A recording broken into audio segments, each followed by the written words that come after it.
Everyone, welcome to another Classic Movie Monday, and today I thought it'd be interesting to explore a relatively recent film.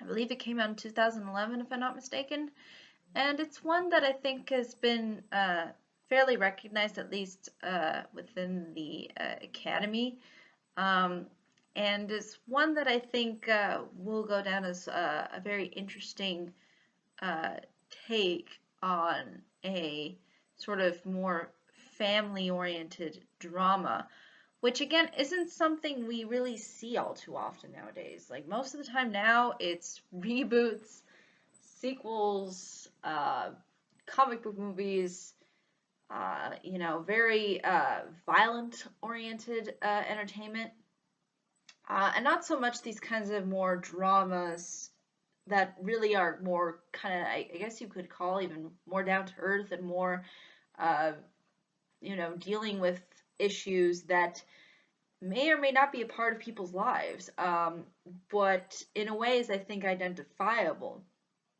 Again, it's largely spectacle nowadays, and not so much of this kind of grounded material. And it's nice to see it presented here in the film, as you can probably see by the title and thumbnail, being The Descendants, which stars none other than George Clooney. But basically, there is actually two interesting parts to this film. So we have George Clooney's character named Matthew King, if I'm not mistaken, who is basically an attorney in Hawaii, of all places. So on top of having a uh, interesting way in which it structures the plot, it also has a very elaborate and unique setting.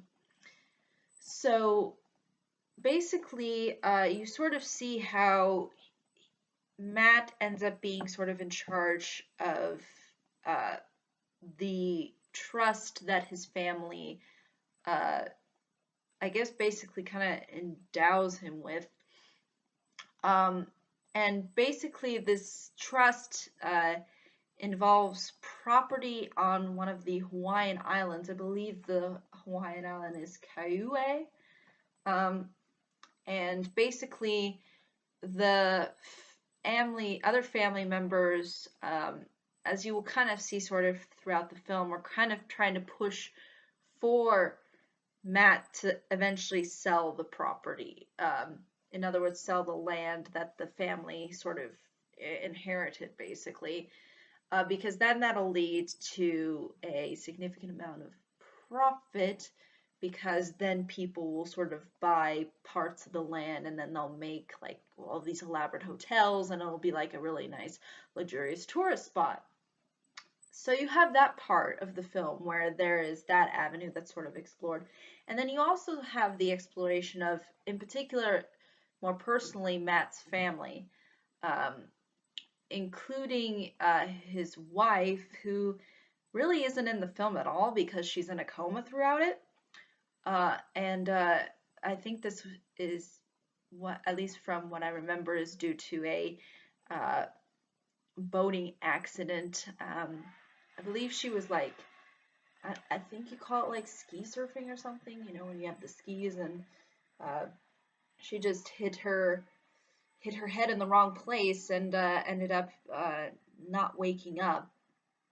And you sort of see that tragedy that they're going through within the film. And you also see too how the wife sort of had a secret that she was sort of keeping from Matt, and you sort of see how they eventually kind of try to solve the sort of secret that ends up being revealed throughout the film. Uh, and in particular, I mean Matt and his family, so his kids, um, which are two girls. And what's interesting too is you notice that this is a pretty well-off family. Matt obviously makes a significant amount of money. He's actually one of the more successful family members, if I'm not mistaken, at least of his family. And you sort of see too how they, in particular, the parents of the wife, kind of embellish her as this perfect, person, when she had sort of her own kind of demons, or at least her own vices, that sort of end up being sort of a significant conflict, at least within this film. Um, and I like how it kind of gives sort of a raw uh,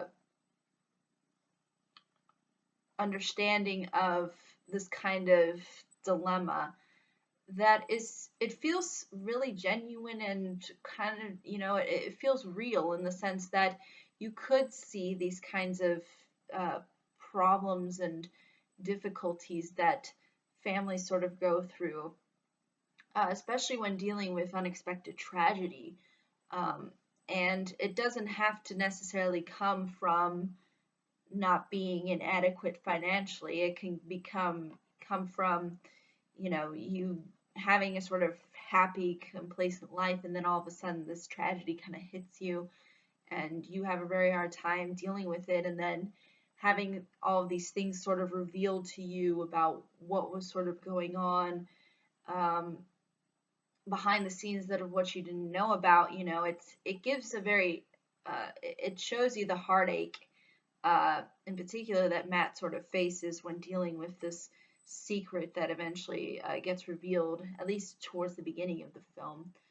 Um, and I think the way in which George Clooney comes off, at least within this film, is so mellow, but yet down to earth. And, you know, despite his flaws, you can tell that this character in particular, this guy, Matt, is very likable. He really does care about his kids. Um, you really do see that he genuinely cared and really loved his wife. It's just that there were definitely some conflicts that were within the marriage. You can sort of see too how he kind of has this huge burden on his shoulders, in particular with his side of the family, since he's the one who's really in charge of figuring out where this land ends up really going. Um, and you sort of get the sense of how much stress and time he's put into a lot of his work, especially when you see like all of the papers that are like stacked up in his room. And you really do see how he's approaching that very kind of almost uh, early retirement age. He's kind of uh, on this sort of path, or at least direction within his life, and having to deal now with all of these cataclysms that end up occurring sort of within the film, really do show you the sort of humanity behind the people. Despite the fact that they may be well off in certain areas, there is a certain amount of bad things that can unfortunately happen uh, as a result even of being in maybe good circumstances in certain areas. So it's very nice to see it approached here, and I think a lot of people, in particular families within the United States, can, I think, sort of get behind um, what the family is sort of kind of dealing with, even if they haven't dealt with this kind of drama or a similar kind of drama to a certain extent. They can kind of get behind the overall messages, at least the film is trying to pretty much convey overall. And I think the way it approaches it, I think really does work to its advantage.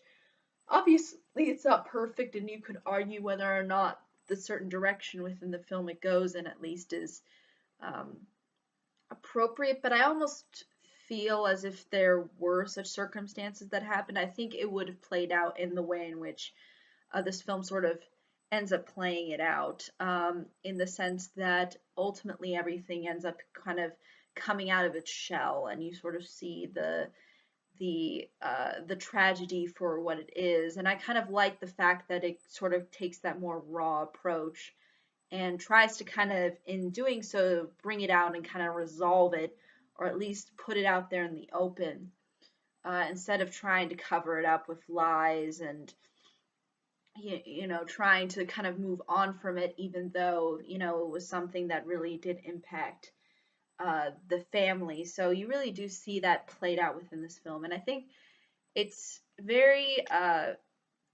emotional, and it gets you to the heart and the the real meat of the story, in the sense that even though there is certain points where there is a certain level of meandering, obviously, because considering the location they're in Hawaii, you'd probably imagine the people over there would kind of meander a little bit.